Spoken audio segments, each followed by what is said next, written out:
When I was 8 years old, What is that? I heard a voice under my bed. Stay At first, quiet. I thought it was think my he's watching. imagination. Kids hear things at night all the time. Creaking wood, pipes in the walls, the wind scratching tree branches against the window. But this voice wasn't like that, because the voice answered me. And the worst part? It knew my name before I ever told it. I remember the exact night it started. My name is Daniel Carter, and when I was a kid my family lived in a small 2-story house at the edge of a quiet town. The place wasn't old enough to look haunted, but it had that strange silence at night that made every sound feel bigger than it was. My room was upstairs, at the end of a narrow hallway.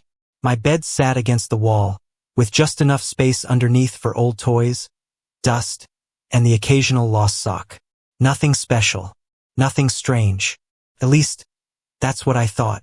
One night I woke up around 2 a.m. No thunder. No nightmare. Just that strange feeling that someone was watching me. You know the feeling. Your eyes open slowly, and you stare into the dark, waiting for them to adjust. I lay there, staring at the ceiling. The house was silent. Then I heard it. A soft whisper. Right under me. Daniel! I froze. At first I thought maybe it was my parents downstairs. But the sound was wrong. It was too close, and too quiet. It sounded like it came from beneath the mattress. I slowly sat up. The whisper came again. Daniel, are you awake? Every instinct in my body told me not to move. But curiosity is a powerful thing when you're a kid. I leaned over the edge of the bed and looked down. Nothing. Just darkness. The kind of darkness that feels thicker than normal. I swallowed and whispered back. Hello. For a moment nothing happened. Then the voice answered. Oh good. You can hear me. My stomach twisted. Who are you? I asked. A pause. Then a soft, almost relieved sigh. My name doesn't matter anymore. I didn't know why, but that sentence scared me more than anything else. I pulled my legs up onto the bed. Why are you under my bed? Another pause. Then the voice said something that I will never forget. I'm not under your bed. My chest tightened. I'm under every bed. I didn't sleep the rest of that night. But strangely, I wasn't screaming. I wasn't running to my parents. Because the voice didn't sound scary. It sounded lonely. And children are strange creatures. Sometimes loneliness feels safer than silence. The voice spoke again after a few minutes. You're the first one who answered me. I hesitated. What do you mean? I whisper to people sometimes, it said quietly, but most of them are too scared to talk back. Something about that made me curious. How long have you been there? I asked. The answer came instantly. Longer than your house. My heart skipped. Longer than the town. I gripped the blanket tighter. How long is that? The voice laughed softly. Longer than you could count. For the next hour, I talked to the thing under my bed. I know how insane that sounds, but when you're 8 years old, the world still feels magical enough for impossible things to exist. I asked questions. It answered some, avoided others. But one thing became clear very quickly. The voice knew things. Not just about the house. About me. Your dog died last year, it said. My chest tightened. How do you know that? I heard you crying. I didn't respond. Your parents fought 2 nights ago. My hands trembled. Stop. They do that when they think you're asleep. Stop. Silence fell again. Then the voice spoke softly. I'm sorry. The strange thing is, after that moment, I trusted it. Maybe because it apologized. Maybe because it sounded genuinely sad. Or maybe because children sometimes accept the impossible faster than adults do. For weeks, I talked to the voice every night. It never showed itself, but it always answered. And slowly, it started asking questions too. What does the sun look like today? What do clouds feel like? What does ice cream taste like? At first I thought it was joking, but then I realized something disturbing. It wasn't. It genuinely didn't know. You've never seen the sun? I asked one night. No. Never gone outside? No. Why? The voice was quiet for a long time. Then it finally answered. Because I'm not allowed. A chill ran down my spine. Who doesn't allow you? Another long pause. Then the whisper came again. The thing deeper under the bed.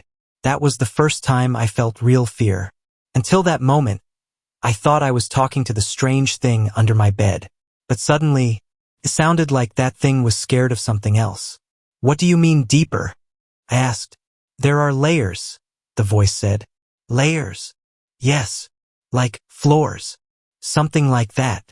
I didn't understand. Are there other voices? Yes. Do they talk to you? No. Why not? They don't like me. My throat felt dry. Why? A long silence filled the room. Then the voice whispered something that made my skin crawl. Because I talk to humans. I started sleeping with the lights on after that. But strangely, I still talked to it. Every night. And over time, the voice became my secret friend. Told me stories. Strange stories about places that didn't exist. Cities under oceans. Rooms hidden behind mirrors. Worlds that only existed when nobody was looking. I didn't know if they were real, but they were fascinating. Until one night, when everything changed, I woke up to shouting. Not from my parents. From under the bed. The voice was whispering frantically. Daniel! Daniel, wake up! I jolted upright. What's wrong? The whisper trembled. You need to get out of the bed. My heart started pounding. Why? Just do it. Something in its tone terrified me. I slid off the mattress and backed toward the door. Then I heard something new. Another voice. Much deeper. Much slower. And it wasn't whispering. It was breathing. From under the bed. The first voice whispered urgently. It found you. I shot through my veins. What found me? The voice trembled. The thing that lives deeper than me. The breathing grew louder. Slow. Heavy. Hungry. And then the deeper voice spoke for the first time. Another child. The floorboards creaked. And the whisper under my bed said the words that changed my life forever. Daniel, don't let it see you, because if it does, it will pull you under. I didn't move, not even a breath. The heavy breathing under the bed continued. Slow, patient, like something sniffing the air. My legs trembled so badly I thought I might collapse. The friendly voice whispered again. Don't speak. The deeper voice growled softly. Where is he? The sound vibrated through the floorboards. I realized something horrifying. It wasn't guessing. It knew someone was there. The whisper spoke again. Faster now. Go to the door, slowly. I inched backward. Every step felt like thunder. The breathing stopped. Complete silence filled the room. Then the deep voice spoke again. You were talking to someone. My chest tightened. The friendly voice whispered desperately. Don't answer. The deep voice growled louder. You know the rule. Something slammed beneath the bed. The entire mattress shook violently. Dust burst out from underneath. I screamed and ran for the door. But before I could grab the handle, something long and black shot out from under the bed. Not a hand. Not an arm. Something thinner, like a shadow with bones inside it. It brushed my ankle. Ice cold. I kicked wildly and threw the door open. The hallway light flooded the room. The shadow snapped back under the bed instantly. The breathing stopped. Complete silence. I ran to my parents' room crying.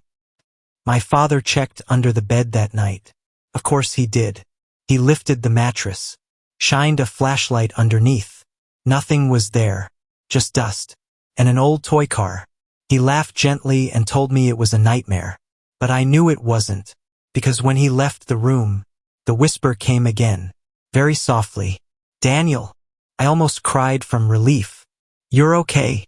I'm sorry, the voice said. I didn't think it would wake up. My stomach twisted. What is it? A long silence followed. Then the whisper answered. It's what keeps us here.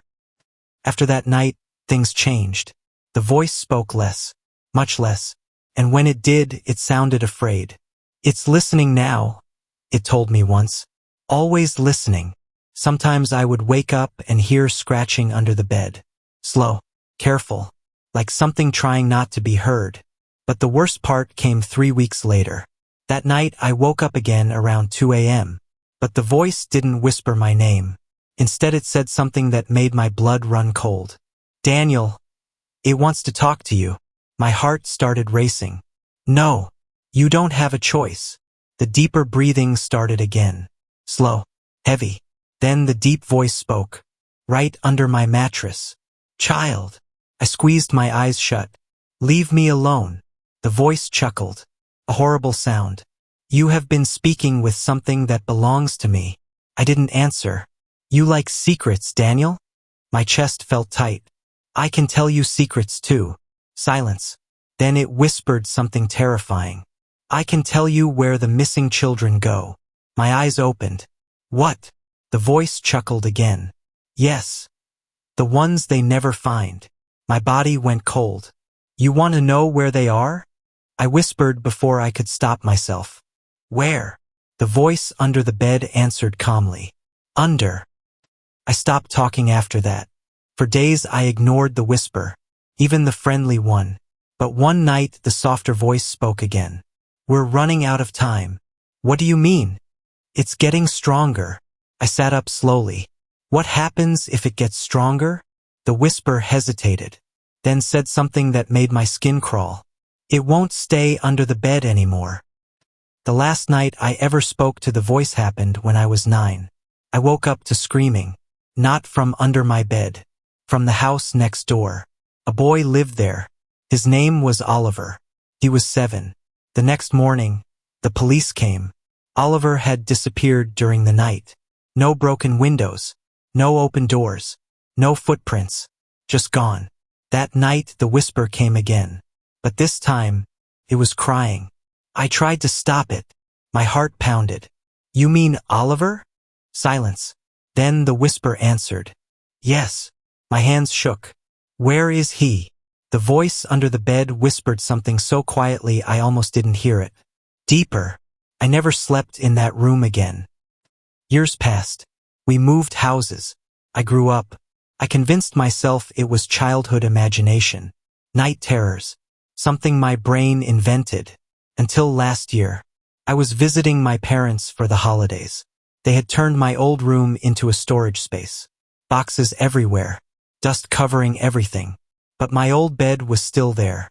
For nostalgia, I sat down on it. And for the first time in 20 years, I heard the whisper again. Soft, weak, barely alive. Daniel. My blood froze. You came back. My hands trembled. You're still there. The voice answered slowly. Yes. I felt sick. Why didn't you leave? The whisper sounded tired. I can't. Silence filled the room. Then I asked the question that haunted me for decades. What's deeper than you? The voice under the bed went completely quiet. Then it whispered one final sentence. And I haven't slept peacefully since. Because the voice said, it's not deeper anymore. A pause. Then the last words came. It's closer.